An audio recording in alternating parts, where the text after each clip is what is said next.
So a trace table can be like massive helpful in carrying out a binary search. Trace table for this example might look as follows.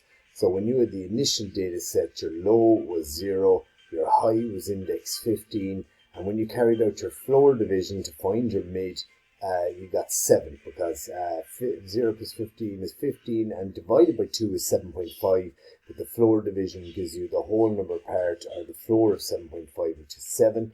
So that means that the mid now lies in index position 7 in the list. So the middle value is 14, and there you're saying, again, there's 14.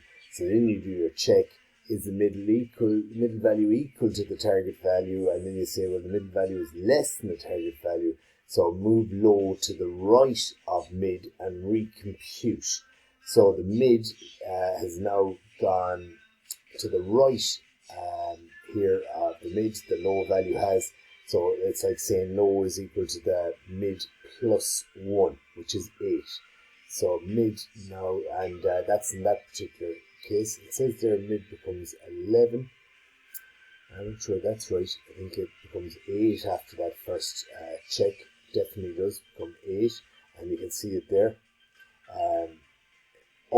Mid becomes 11 in the next one, yeah. So the low now becomes 8, the high becomes 15, and 8 and 15 is 23, and floor division 2, that's going to give you 11. So now the mid is located at index position 11 in your next data set from here all the way up to here. So as I say, I might just highlight that. The second time you do this, your data set now, so this set become your low. That was still your high up there, and that was the data set you were considering for your second search. So the mid of that value becomes here, which is 11, or index position 11. Of course, that value is now 25.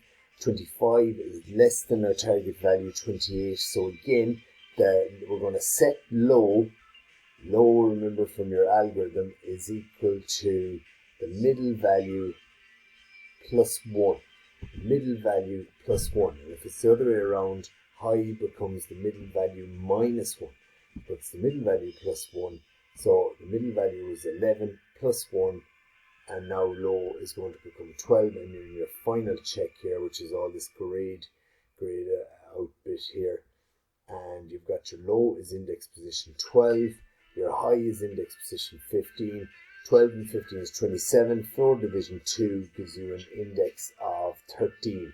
And that's where your middle value lies in index position 13 in this particular data set. And that means that the mid is 28. You do your final check.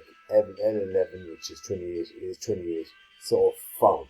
And so you can see how effective it is to use a trace table with these low, high, and mid values, and can be useful in an exam situation.